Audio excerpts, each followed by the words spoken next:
for the whole organization, fresh new start, like you mentioned. Right. So I think it'll grow on people. Man. Y'all giving 10 out of 10s? Y'all giving 10 out of 10s? I give it 10 out of 10 because it's something new from all that other stuff that happened with the old owner over there. Right. Just to start brand new, fresh, in a new spot, new uniform, new everything. Y'all got the new All-Star coming y'all way. We're going to see what that looked like. Yeah. You know, we're going to see everything. You kind of had to, because new city, like you said, new arena. Yep.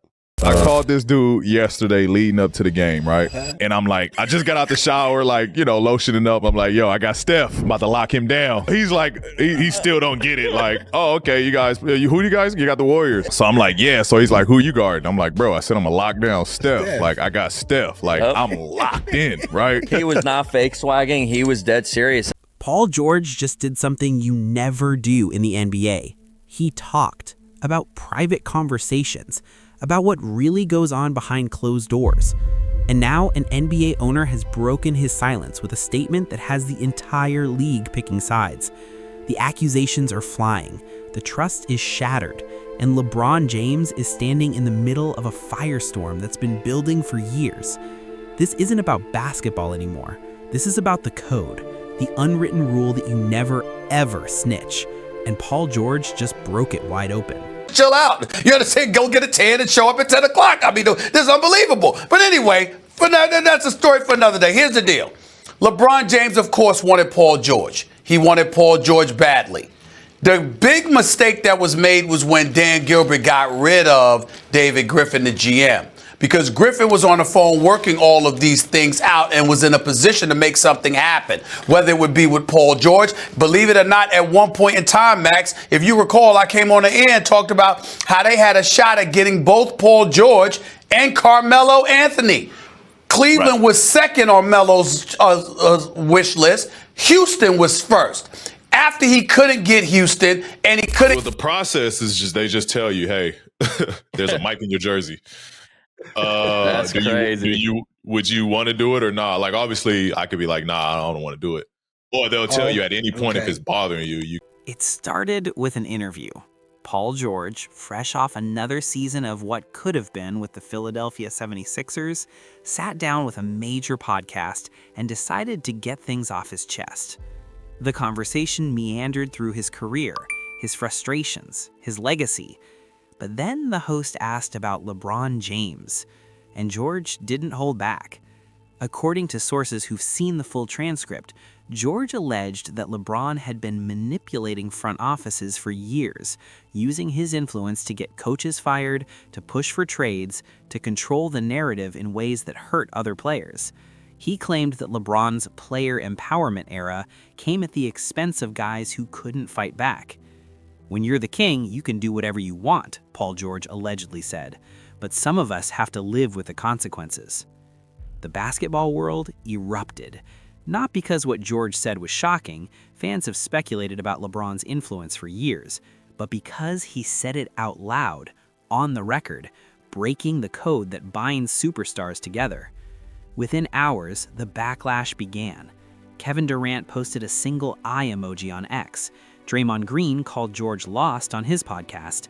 Even Kendrick Perkins, never one to shy from criticizing LeBron, said George had crossed a line. "You don't do that," Perkins said. "You don't sit on a podcast and talk about another man's career like that. That's not how this works." But the damage was done. Paul George had lit a fuse, and the explosion was just beginning. George's words spread fast, but the real bomb was about to drop from somewhere no one expected, an NBA owner with a front row seat to the chaos. Subscribe to hear what he said.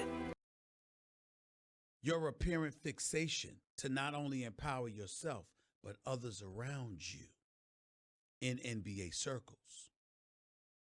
That's what owners and executives are having a problem with. That is what is making LeBron James become that irritant. Because even when it's not him, he's going to get blamed for it. If you've got the shop or you're doing post-game interviews and you're reminding the world about how you're your own man and you can do what you want and you can't be controlled because you've already generated an excess of... Our relationship has been, pretty respectful. besides what he said about Bronny and Summer League. I was wondering if you guys were able to get past that. But other than that, we've been all right. Were you guys able to get past that? We'll be all right. Yeah, we'll be all right. I think he went on social media and said something about it. It's all good, but Ronnie got a long way to go, but that's another story. So, 2 days after George's interview aired, an NBA owner who requested anonymity due to the sensitivity of the situation sat down with a trusted reporter and let loose. Paul's not wrong, the owner said. He's just saying what a lot of us have been thinking for years. The owner didn't mention LeBron by name at first, but as he continued, the target became unmistakable. When you have a player with that kind of power, it changes everything. The coach isn't really the coach. The GM isn't really the GM. You're all just waiting to see what he wants, and then you figure out how to make it happen without looking like you're doing what he wants. He paused, choosing his next words carefully. The thing about LeBron is he's smart. He's really smart. He doesn't come in and demand things like some dictator. He lets his agent do that. He lets the media do that. He lets the narrative do that. And by the time you realize what's happening, it's already done. The owner's words were damning, but they were just the beginning. The next chapter reveals how the Lakers front office reacted and whether LeBron's empire is finally cracking. The owner's words were damning, but they were just the beginning. The next chapter reveals how the Lakers front office reacted and whether LeBron's empire is finally cracking. most important for our ball club right now is health. I can't state it any more clear. I'm not quite sure how many games we've had where we've had a full roster, and we're over the halfway point, and it's not been many games. Obviously, I know it's been a lot more than over half for sure, and probably even plus that. So our success is going to come down to obviously. What was supposed to happen on that last play? I know you said you didn't get the look and shot you wanted.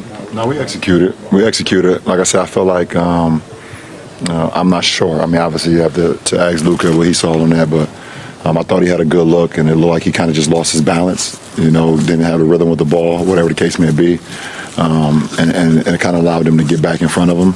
I was kind of off balance when he gave it. The owner's comments landed like a grenade in the middle of an already tense Lakers season.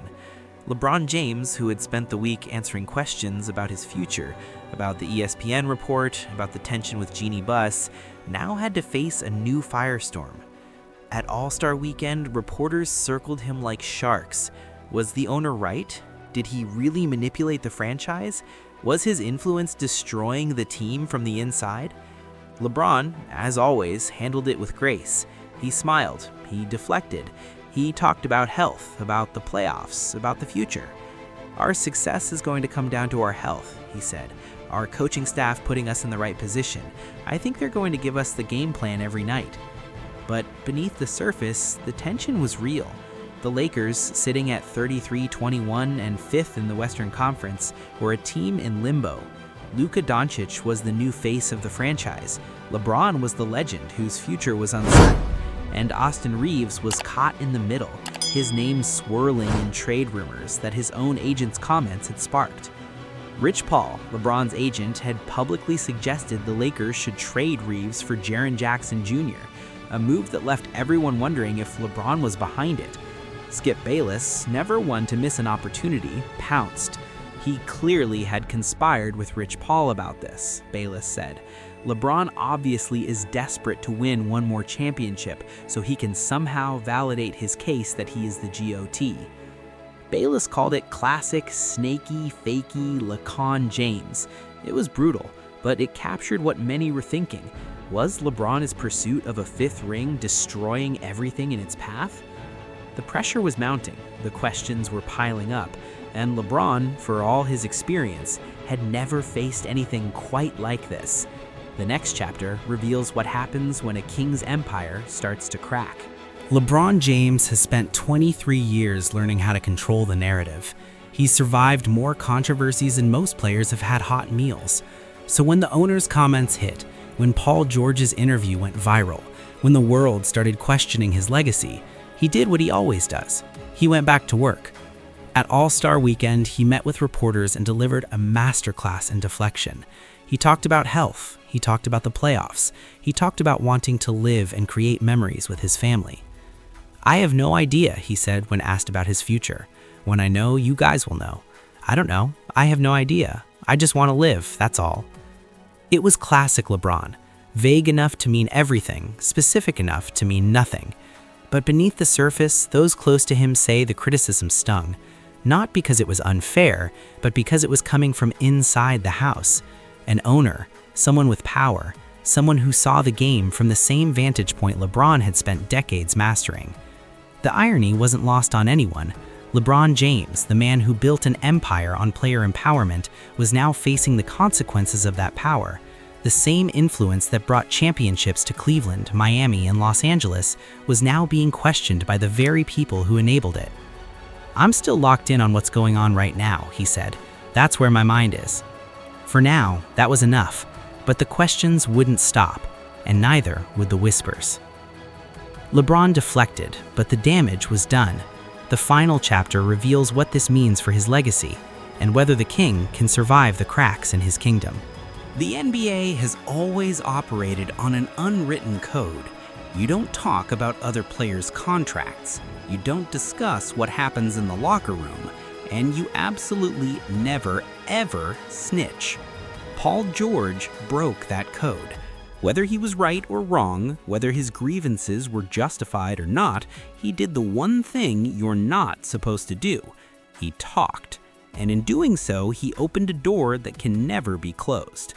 The owner who spoke out, anonymous, protected, but real, represented something even bigger.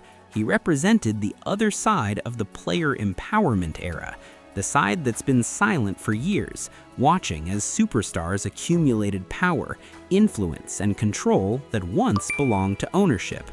"When you have a player with that kind of power, it changes everything," he said. He wasn't wrong. LeBron James changed the NBA. He changed the relationship between players and franchises. He changed what it means to be a superstar. But every change comes with consequences, and those consequences are now on full display. The Lakers are a team in transition. Luka Doncic is the future, LeBron James is the past. Glorious, legendary, but past. Austin Reeves is caught in the middle. The front office is scrambling, and the fans are watching it all unfold, wondering where it will end. Paul George spoke, an owner responded, and the code that held the league together for decades is now fraying at the edges. Was Paul George right to speak out, or did he break a code that should never be broken? Drop your thoughts in the comments. Let's talk about it. Subscribe for more stories that go beyond the headlines.